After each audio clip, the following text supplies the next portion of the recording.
All right. Let's get started. Thank you so much, everyone, for being here. Really excited about this session. Welcome to the third and final day of the CAFE conference. We are so thrilled at the overwhelming interest CAFE has generated. And it has been great to really convene a broad and diverse community of people working at the intersection of climate and health at this conference. 1,300 people registered in the US and internationally, so really excited about that. My name is Rebecca Pearl-Martinez, and I'm the Executive Director of the Institute for Global Sustainability at Boston University, or IGS. IGS is led by Benjamin Sovacool, a leading scholar of energy justice, and myself. And along with 100 faculty across Boston University, we pursue research at the intersection of climate action, sustainability, and equity and justice. And we'll put a little link in the chat in case you want to learn more about our projects. But one of the main research areas of IGS is whether this transition to renewable energy globally or here in our backyards is addressing existing inequalities in our energy system, and how might we do things differently to build an energy system that is centered in energy justice. And that brings me to the amazing keynote speaker I have the pleasure to introduce today, María Belén Power. María Belén currently serves as the Undersecretary of Environmental Justice and Equity for the state of Massachusetts in the Executive Office of Energy and Environmental Affairs, and that is her official title. But I'm going to share an alternate way to describe who she is that was used at another event recently, if you wouldn't mind, María Belén. María Belén Power is an environmental justice powerhouse from the grassroots to the State House. And she brings the voices of underrepresented and marginalized neighborhoods directly to the people in power. And I can tell you a little bit more about her. María Belén grew up in Nicaragua in a bicultural family. She developed her career working as a community organizer for immigrants, for day laborers, and for public housing tenants organizations. And before joining the Healey-Driscoll administration in Massachusetts, she was part of an important organization, a very critical organization here in the state and nationally, Green Roots, leading several campaigns and representing the greater Boston area and Massachusetts in various national movements for environmental and climate justice.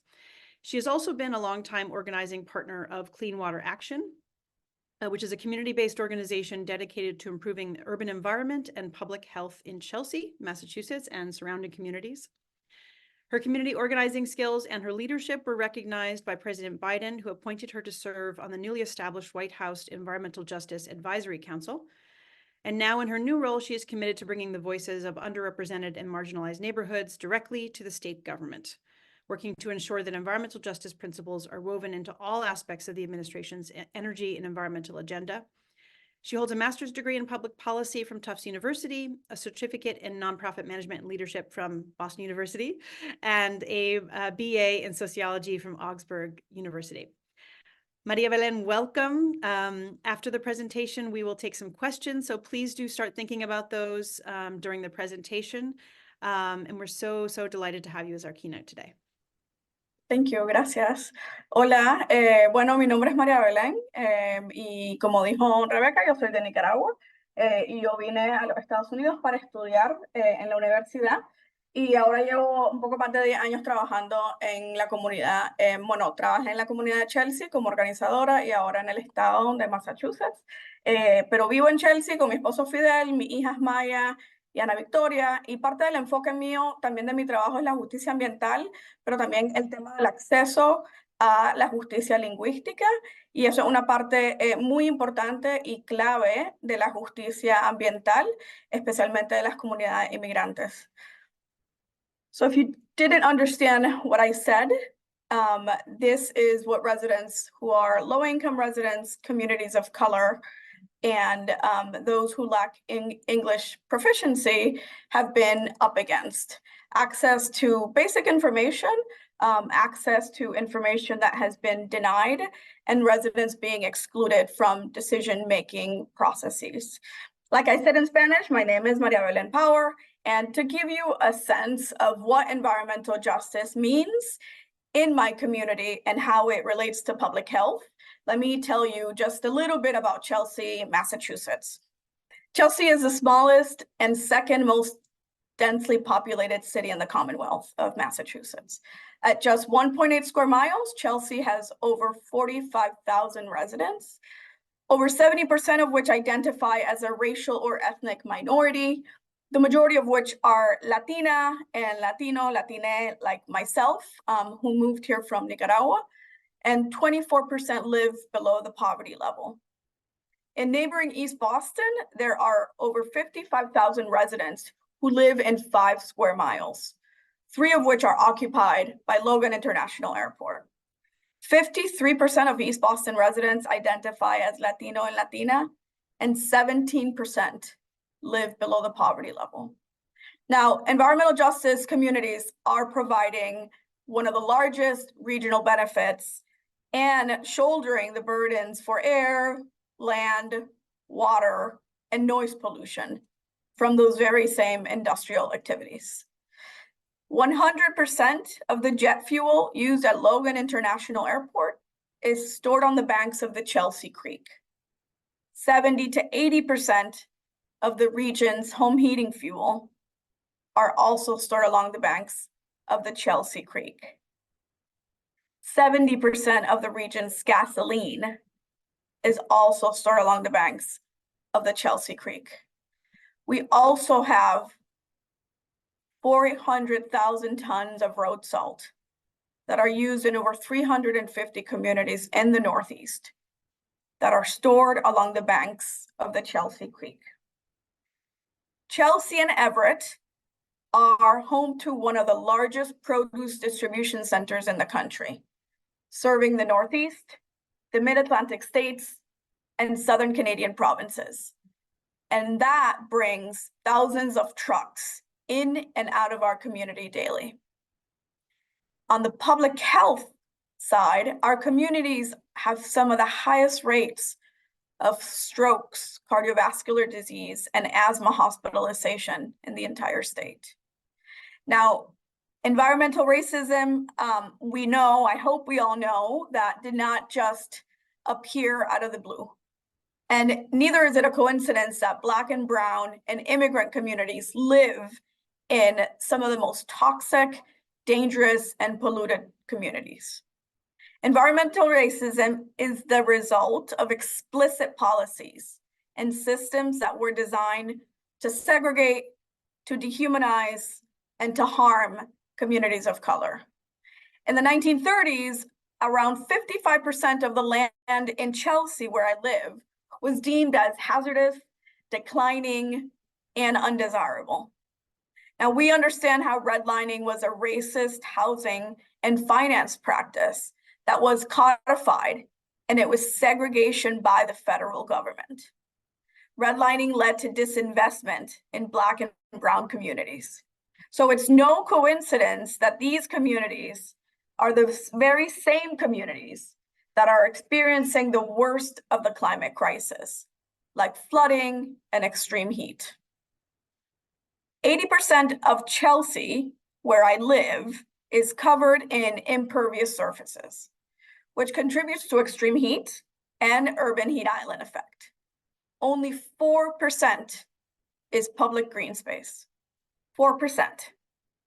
And only 2% is covered by tree canopy. Now, mapping that was done by the Trust for Public Land showed that Chelsea was averaging about 140 degrees in summer, in the extreme summer months, while the surrounding communities were averaging temperature around 80 degrees. And we know how extreme heat has serious consequences for public health, including asthma, upper respiratory illnesses, heart disease, among others. Now, if the connection between public health, race, and environmental justice was not clear before, the pandemic provided for a very painful example. COVID-19 disproportionately impacted low-income communities and communities of color across the country and across the world. In Massachusetts, Chelsea was one of the hardest hit cities by the virus. My community had the highest rate of infection for months. And in fact, at one point, it was higher than some of the hardest hit boroughs of New York City and 5 times higher than our state average. Now, we know that this is in large part due to environmental burdens, social determinants of health, as well as our race and class disparities. 80% of our workforce, Chelsea's workforce, were considered essential employees. So my community did not have the luxury to isolate or to work from home.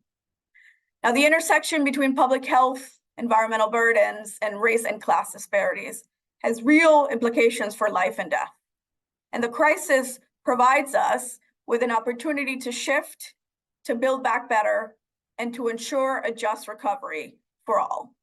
At the Executive Office of Energy and Environmental Affairs, we're working every single day to undo and to reverse decades of environmental racism while advancing environmental justice. And I have some slides that if they could please be shared at this point. Thank you.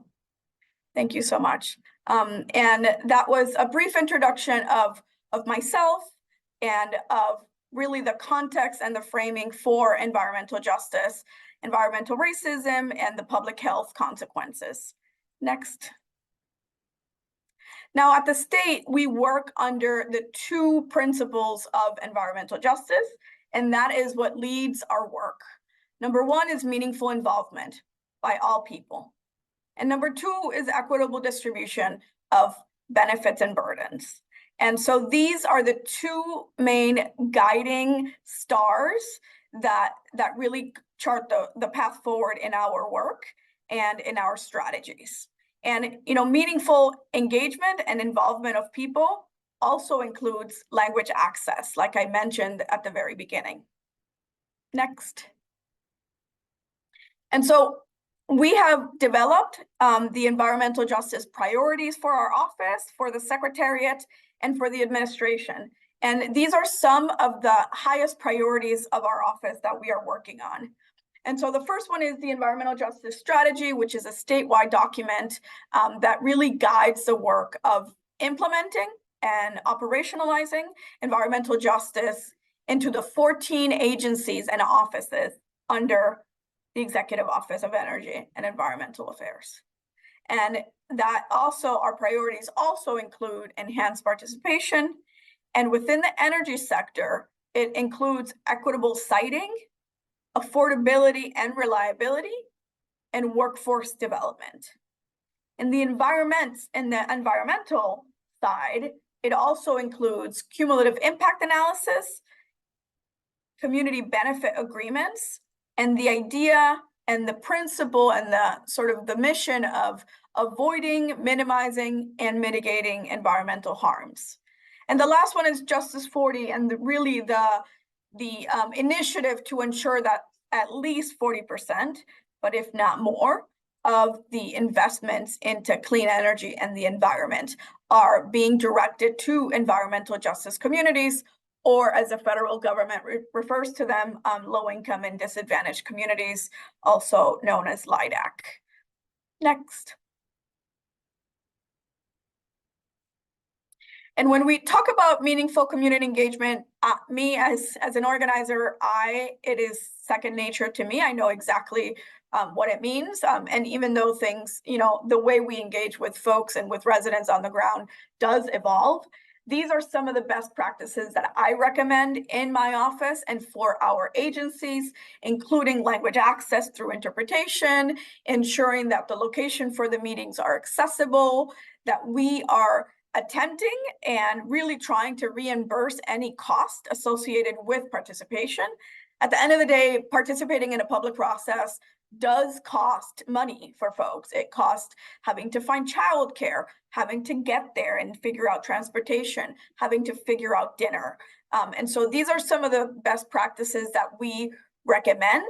And, at the very end, and sort of, I guess one of the more important ones is ensuring that it is an iterative process and that it is not a just check the box, one and done, you go and have a meeting and that's it. But really incorporating the feedback from the residents that either are hosting a project or that will be most impacted by a policy or program, and ensuring that that feedback is incorporated and then shared back with the community so that we can ensure that it has an impact on the outcome. And again, like I said, it's not just a check the box for us to say, well, we had 10 meetings, even though nobody showed up, we had 10 meetings and that's it, and that's okay, we can move forward. Next, please.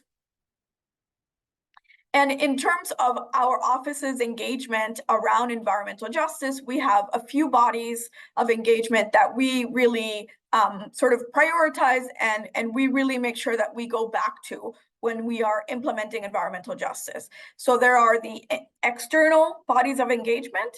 The Environmental Justice Council are 15 members from the public that were appointed by the governor, and it meets every 2 months, and we are traveling across the state to have these Environmental Justice Council meetings all over the Commonwealth.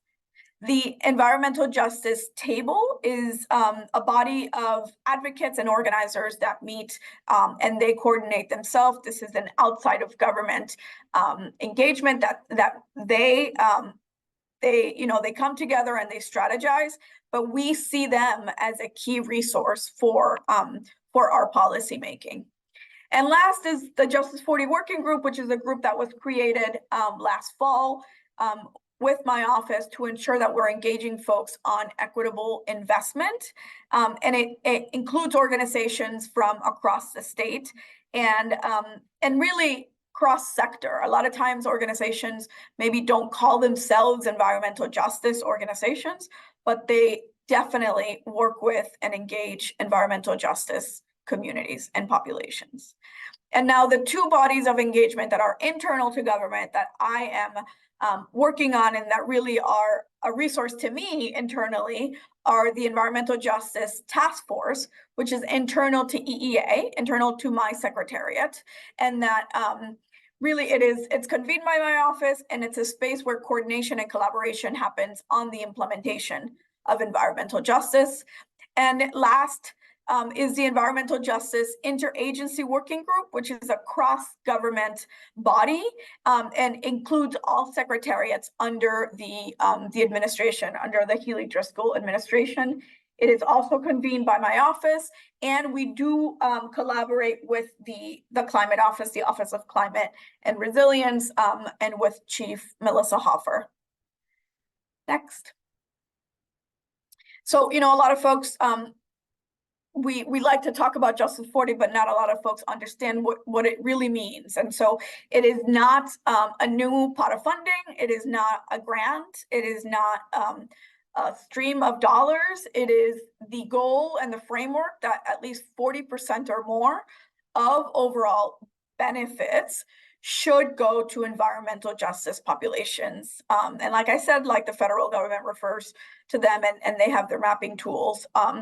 The low-income and disadvantaged communities, at the third bullet shows the two mapping tools that the federal government uses, the CJS tool, the Climate and Economic Justice Screening Tool, and the EPA's EJ Screen. And so, like I said, it's a framework. It's not a one stream of funding, but it is the initiative to invest and to direct over 40%, at least 40% or more of benefits to disadvantaged communities. Next. And that's it for my slide deck, and that's it for my presentation. I'm happy to take questions and to engage in a conversation, but really grateful to be here, and thank you so much for having me. Thank you so much, María Belén. That was awesome, and I loved how you started. It was really, really helpful to start that way and to feel that, have that experience, for everyone to have that experience. We have some questions prepared, but if the audience here would like to share your questions in the chat, please do, and we'll try to get to as many as we can. We do have actually an initial question here. It says, María Belén, considering that environmental justice implies the fair treatment and meaningful participation of all people with regard to implementation and compliance of environmental laws, regulations, and policies, what do you think of the treatment of oil companies in the global north with local populations in Latin America?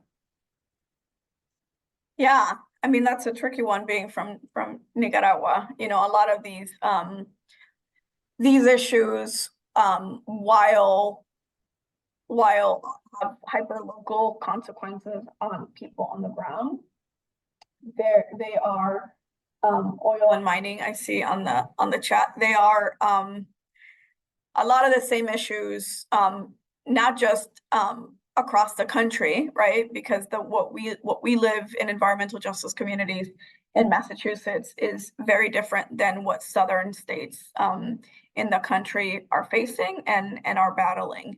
But that is certainly the case, and even more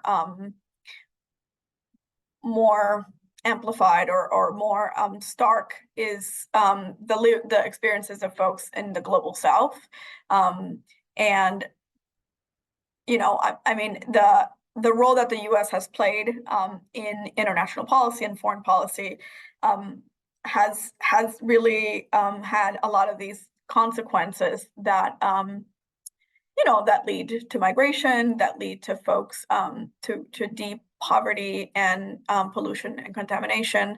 Yeah, these forces that we are up against they're not national forces, they're global efforts. And, you know, it is the systems that we are trying to shift that while seem at times unachievable or difficult, I am more of a hopeful, more on the hopeful side of believing that, you know, every community fighting for justice and every state and every country does make a difference. And, you know, my work from community organizing now to the state and driving the policies at the state level, and also looking at the federal government through the White House Environmental Justice Advisory Council. It does give me a perspective, and it does, yeah, I am much more hopeful now, I think, and really seeing these the incremental wins that we have had, both all, you know, local, statewide, and at the federal level. Great. We have our team organizing questions, so we're going to try to get to as many as we can, not necessarily in order. So I'm going to jump to this last one here. It says, thank you for a wonderful presentation. I'm curious if you can give examples of how the academic community can successfully partner with communities in ways that advance community and academic goals. Does the current focus on climate justice create more opportunities? And as you may know, María Belén, you know, a lot of the people in the CAFE program are researchers. There's a huge amount of climate and health researchers. There's also a lot of people who are non-academic, so policymakers, industry, government folks, community organizations. But there is a big group of people probably online that are from that side, and they are curious about this kind of academic and community engagement. Yeah, I mean, I would say my comments mainly come from my experience in grassroots organizing, and there is a lot of partnership that can happen and can be really fruitful and really positive if they are led by the priorities of the folks on the ground, right? So communities like Chelsea very often experience, you know, academics and researchers who, with very good intentions, come and want to do a research study or engage with communities, but in a way that they've already defined their goal. They've already defined what they want to study, what they want to find, and sometimes the outcome. And then come to communities to prove their point, right? To say, you know, and we in community organizing, we do call it extractive research. And so you come, you take the data, you do the research, you write a paper, and then what? And then what? How did that make a difference in people's lives? How did that lead to any action? And it is using, you know, the stories of people that are the most vulnerable to advance a career and research, you know. And then my question at the end of the day is, how are we improving people's lives? And even if it's incremental, it doesn't have to be right away.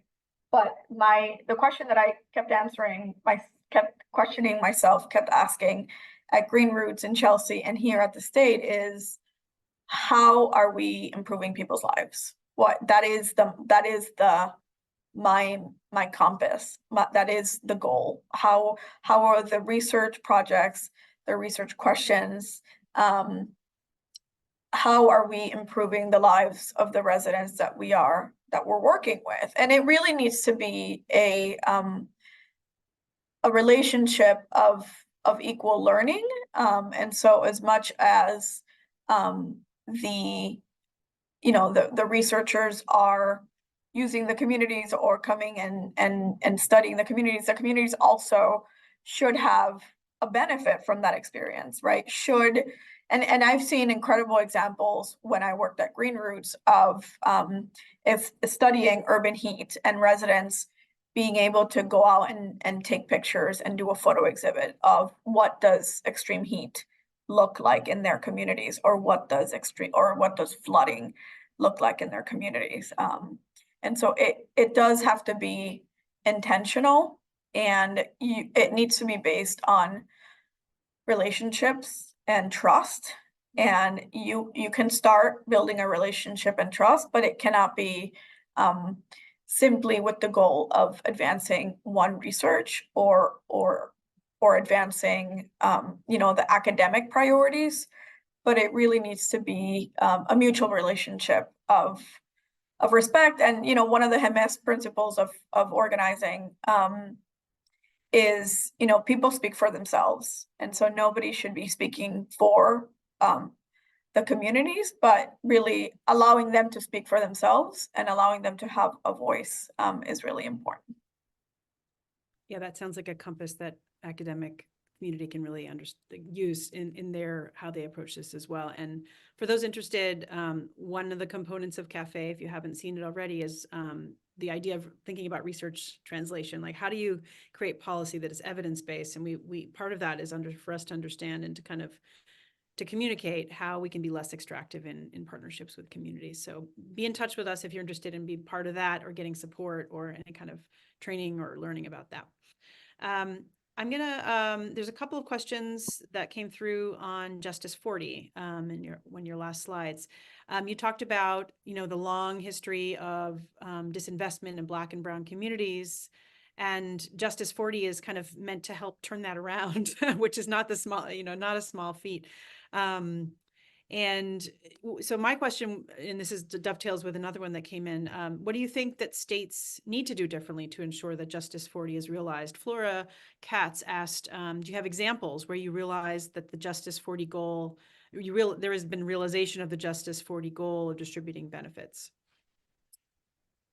Yeah. I mean, it's interesting, right? Because the dollars that came down from all the different bills in Congress they're still being distributed, and in fact a lot of them are starting to be distributed. There are some pretty significant grants right now that are open. A couple of them were already granted, but they are open to for environmental justice communities and for the partnership between environmental justice communities and municipalities. And so my intention with the Justice 40 working group is for us to provide information as much as we know to the communities on the ground, to the organizations, of what's coming, what grants are out there. And my colleagues at the governor's office, the Office of Federal Funds, is also leading on this initiative, and they convene labor in monthly meetings, and they also convene municipalities. And we are actually coming together next month to really partner the municipalities with the community-based organizations. And a lot of times the municipalities want to partner with community-based organizations and they don't know who to partner with, and that vice versa as well. And so we want to create a space where relationships can be built. A lot of times those relationships already exist, but we are not distributing funds. but we can certainly facilitate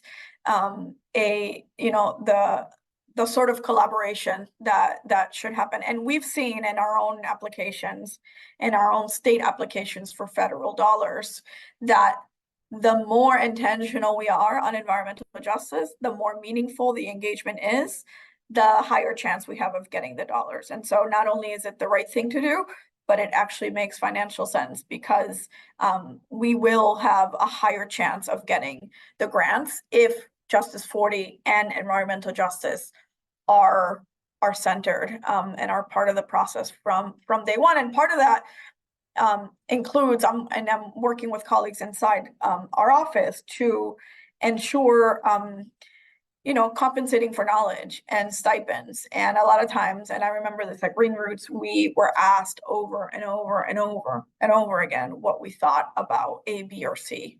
And then that resulted in nothing. And so at least it reimbursed for knowledge and for time invested, but really also ensuring, like I said, that process is iterative and it's not just a one and done. Makes a lot of sense. Turning to a question from Titus Lair. I hope I'm saying your name correctly. It seems like you're really leading some exemplary work on a state level. I would agree with that. What is the situation in other states in the United States? Who is doing well? Who could do more? What are other good examples? I believe there was also a question about kind of compared to, you had mentioned the South of the United States, kind of Massachusetts is one example, but there's many different levels of engagement with this topic. Can you talk a little bit about across the United States, how things are different? Yeah, I mean, I think it depends on the state. I would say Massachusetts is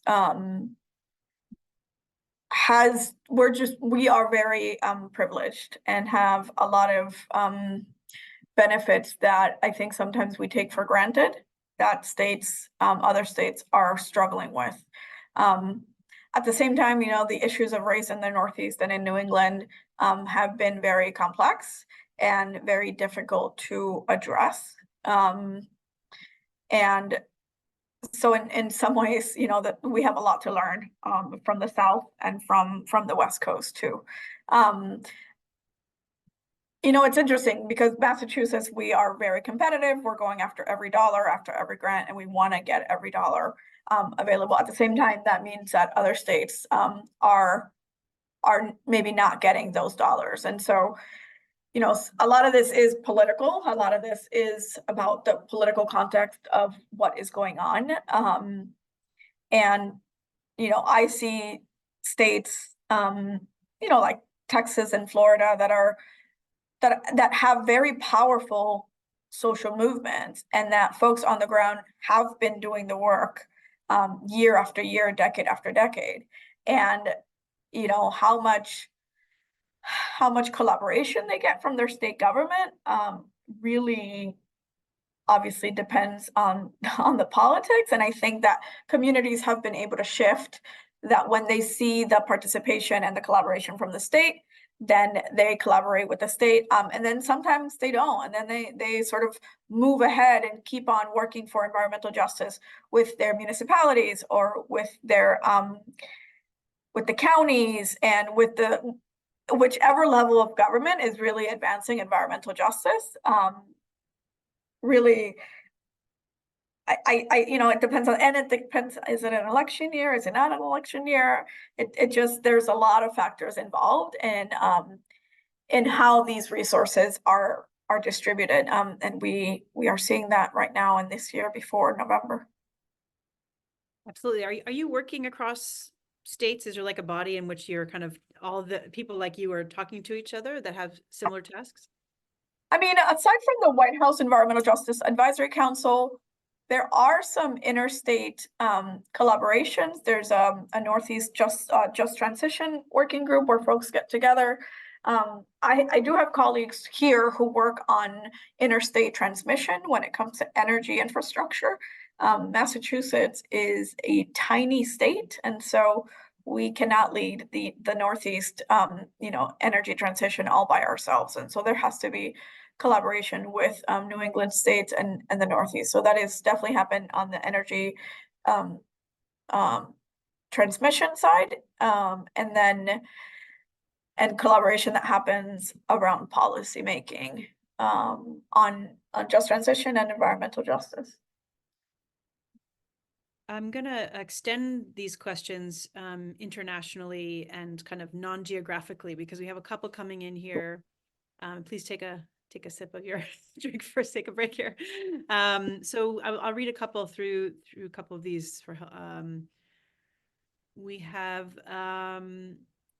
starting with the one on so Marcelly A is asking, how do we provide climate justice for communities that are not geographically based? All the grants are geographically based, so it is difficult to help people such as those with spinal cord injuries or multiple sclerosis who are intolerant to temperature changes and are very prone to the impacts of climate change. So that question was about kind of demographics across geographies. Then we have a question on, and you could do these separately or together, does the work on justice for communities extend to African countries? This especially for communities that are prone to climate-induced hazards, such as flood, air pollution, drought, etc. And we did have a question earlier about SIDS, about small island development states. And I know that your purview is really the state and more the US, but would you like to share anything about kind of those kinds of demographics or kind of non-geographical locations? Yeah, I mean, I'll say my knowledge is not. I don't know. I don't have a huge knowledge on what is going on in African states, aside from sort of what the what I see happening in the news. But really, what I do know and what I do understand is that these issues are not localized, right? So the issues. The United States has a huge role to play, and climate change and climate justice and climate disasters also know they know no boundaries, right? So they don't they will affect communities across the globe, and similar like COVID, we do know that the communities that are the most vulnerable are across the globe are being hit first by climate disasters, are being hit first and worst, and are having the hardest time bouncing back. And so we do see patterns of migration, of people fleeing, not only violence, but also climate disasters, and not being able to bounce back. And the impacts that has on local economies. I did go to Central America recently and learned a lot about, and being from Nicaragua, I felt like, no, it's okay. I know about Nicaragua. I know what's going on, and just learned a lot from neighboring countries in Central America about how their communities are working towards environmental justice, working towards land sovereignty, resource sovereignty, food security, and and the role the U.S. has cannot be forgotten. There is a huge role that corporate power and government power plays, and U.S. foreign policy. I'll leave to President Biden and to Secretary of State and the work that they're doing, but I do think that we can't forget that these issues are interrelated, and that the work we do here in the U.S., especially academic work, has and can have incredible positive impact in countries, especially in the global South. I know that a lot of times the countries like the one I come from rely on the data that comes out of these studies, and that can really inform the policies and the work that NGOs prioritize in communities in countries like Nicaragua. And that varies a lot, and it really it depends a lot on the political context of the countries and what is going on. But really, I would say the work of researchers and academics is incredibly valuable and can play such a critical role in advancing justice and in advancing equity and really undoing the harms that have been perpetuated against Global South. Well said. I do have one more question here, but others feel free to add more. We have another maybe 15 minutes left. If, as I said before, we have a lot of researchers, people on the research side thinking about climate and health, or working on extreme heat, air pollution, all sorts of aspects of that. How would you recommend them getting started and kind of reframing their research in a way that really centers environmental justice or energy justice? Is it valuable to kind of start talking to local and state leaders? Do they start by kind of understanding what communities need, or is there a place where researchers are not plugged in enough? What are your recommendations on that? Yeah, I mean, I would say that depending on the area of focus, the area of study, or the geographical focus, I mean, the most important thing is trust. And you cannot build a genuine relationship with communities on the ground if there is no trust. And that takes time. And sure, you can go in and do your study, but will it be meaningful? And will it have the best outcomes possible? Probably not if there is no trust. And yeah, like I said, it takes time. And so what I would recommend is, find either depending on your area of focus, area of study, or area of research, or depending on the geography of the communities that you want to focus on, I would say, reaching out and trying to develop a relationship. I say on day one, but by day one, things have already been moving and decisions have already been made. So it's, day zero that folks have to be engaged with. And, and I think communities on the ground, and I know this from Green Roots, are overstretched, they are under-resourced, and they are being asked to participate in study after study after study. And so there really needs to be a benefit to them. I mean, it is about community, it's sort of like community benefit agreements. If you are going to host, a facility or a project or a research, then what's in it for them? And what's in it for them right now?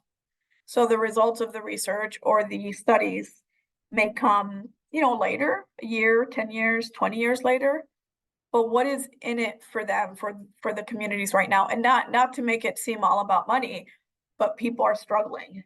People cannot make, and they're not meeting their main priorities. I mean, we see people in the US, we see people in Massachusetts, right? In one of the most, the very high number of academic institutions, very high number of medical institutions, so much resources, so much knowledge, so much power. And yet there are people in communities like Chelsea that are needing to make hard decisions every single month between paying for utility or paying for medicine. I recently was at the Boston Medical Center, and they were announcing a new program around energy justice and microgrid. And so, they are producing renewable energy, and the energy credits are going to low income patients. And so that's one example of how if there is research and if you are getting a benefit from that research, what is in it for them? And like I said, that relationship needs to start now, and needs to start before you develop your research questions, so that they can be fully engaged and engaged in a really meaningful way. We have another question from Kristen Malecki. Knowing that you were in the climate sector, and often I find agencies with distinct charges, such as energy versus health, often have challenges making links between environment and health benefits. How do we both, across state and federal agencies advance messaging regarding health benefits, while also supporting the real world on the ground daily issues of housing, food security, stress, access to care and resources. And she adds, in other words, how can we quantify the connections between energy and health to support your work, the health benefits, et cetera, across diverse agencies? And we had a separate question, similar kind of, why health? Why is health so central? You had mentioned the health impacts from diesel and other pollutants in Chelsea. Chelsea is like many communities across the United States. Why health? And to answer Krista Malecki's question about, how to quantify the connections. Yeah, I mean, that's one of the biggest questions, and maybe not research questions, but big picture, how do we figure this out internally, is when we are going through approval processes or permitting processes or process of projects or project review, how do we quantify? I mean, one thing is engagement, right? You can tell me how many meetings you had, you can tell me how engaged people were, how many people came, did you provide interpretation, did you provide food, childcare, transportation? That is sort of easier to quantify.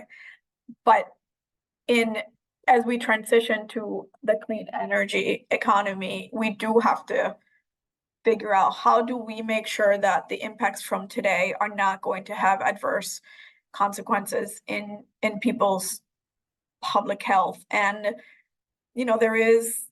countries are doing the social cost of carbon, right? And that is quantifiable. That is a measurable factor that you can incorporate. And how do you incorporate the social cost of carbon into the projects, into the energy projects, and into the energy transition? I mean, I see the connection between energy, environment, and health. Every single day. This is what I do. This is what I work in. But before coming here, I worked on a microgrid in Chelsea, and we were doing sort of an annual retreat and asking members and residents of Chelsea, which one of these projects do you really want us to prioritize? This is when I worked at Green Roots. And there was food, there was transit, there was open space, and then there was microgrid and energy project. And the microgrid came at the very top. And I felt like, oh my God, why would anyone want to work on a microgrid? And now this is going to be on me, and I'm going to have to work on this energy project, and I don't know anything about energy. And very quickly, we realized that Hurricane Maria had just happened in Puerto Rico, and Chelsea has a huge Puerto Rican diaspora. And so it was very clear to them that a climate disaster has clear implications in energy reliability, and communities in Puerto Rico were left without power for weeks and weeks. And that very same example, or that very same incident in Puerto Rico and other Caribbean countries, can very well happen in Chelsea. And we saw that happening and we were partnering with an organization in Chinatown. And so it was Green Roots in Chelsea and the Chinese Progressive Association in Chinatown. And folks in Chinatown knew that the Chinatown community in New York, after Hurricane Sandy, were the last ones to get power back on. And so that has real implications for, medicine. If you have medicine in your refrigerator, if you need a respirator, if you need oxygen, if you cannot walk down the stairs of a 20-story building.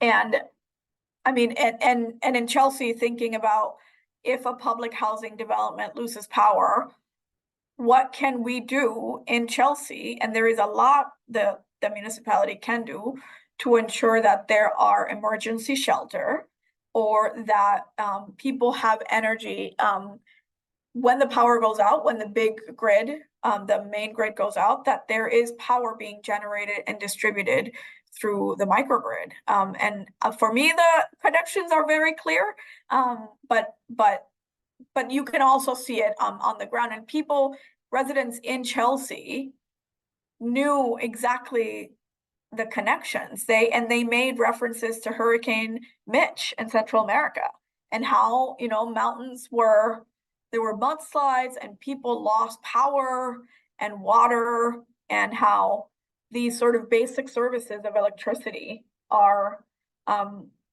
critical, especially during as we experience more and more climate disasters. We have, I'd say this is our last question. If the same community, this is from Michelle Freemer.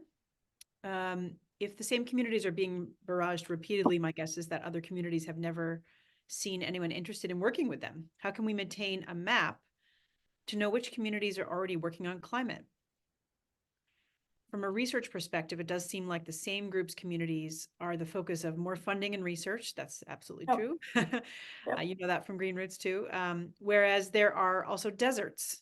And that's certainly true in Massachusetts. The gateway cities, of course, are not getting a lot of the research money nor the focus. The brown and black communities are not getting the investment nor the research focus. So this may be a testament to the dedication of researchers to a selected community, and we're still not distributing resources. How do we address that? Yeah, I mean, I think that's a real issue. We know the big players. We know all the environmental groups that have a lot of resources. The question is, who is not at the table? And in sort of mapping out the environmental justice communities in Massachusetts, I am very comfortable with the Greater Boston area. I know the players and the organizations. I am not as knowledgeable, and have been doing a lot of work and will continue to do a lot of work to know. I mean, I'm just taking this in the Massachusetts context, right? There are communities in Central Mass and Western Mass, in every corner of the Commonwealth, that don't have a Green Roots, that don't have an ACE, Alternatives for Community and Environment. I would say two of the main environmental justice organizations in Massachusetts. And while Green Roots is an environmental justice community organization, and they do critical work, they are known as an environmental justice organization, and there are many communities that are not known, or that don't have a Green Roots or an ACE.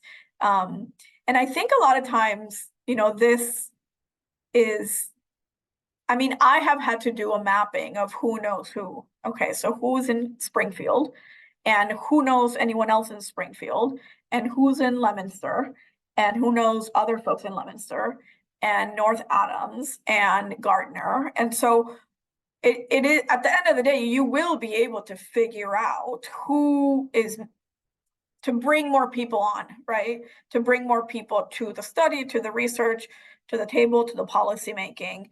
But it is not easy. It is very easy to Google groups. You will find the main groups. You will be able to compensate them and get them to the table and get their input. It is much harder to find the communities and the organizations that are not as prominent. And I do think it takes work going physically into communities, I mean, for me, it was very powerful going to the Cape and going to Mashpee. I had, there was a Black Empowerment Advisory Council meeting by the Governor Healy's council, had a meeting in the Cape, and I had a very different view of Cape Cod. And it was very powerful for me to go and hear and see the stories of Black people in Cape Cod and their experiences living there. And it's, you do have to put in the work, you have to put in the hours, and eventually you will find the people, the communities that have been left behind that are not at the table. That sounds like a homework assignment for everyone on this call, to go out and go to a place where you don't know anyone, and you're kind of learning how things are happening in places that you're not. I mean, the last piece I'll say is also in your own community. I think a lot of times, being from Nicaragua, people look far on what issues we can solve in other places. Mhm. And we can, I used to say when I was, in Nicaragua, that it's much easier for folks to go to Guatemala or Nicaragua than to go to Roxbury and Chelsea. Exactly. And so there are communities that are struggling in your own surrounding, in your own sort of network. María Belén, thank you so much for this. This is really a rich discussion. Thank you everyone for the questions in the chat. María Belén, thank you for being an environmental justice powerhouse. Keep it up. We are very happy to hear that you're optimistic and hopeful. And I would say to everyone here that this is a very exciting time to work on energy, health, climate, Justice 40. There is a lot going on, as we've just discussed. So keep engaged. If you'd like to keep engaged with CAFE, the team has put the LinkedIn and the Instagram links in the chat. So this is just the start of more interactions.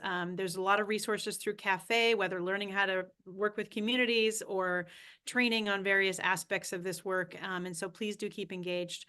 And thank you again, María Belén. We will see you soon. Thank you. Thanks for having me. Yeah. Bye, everyone.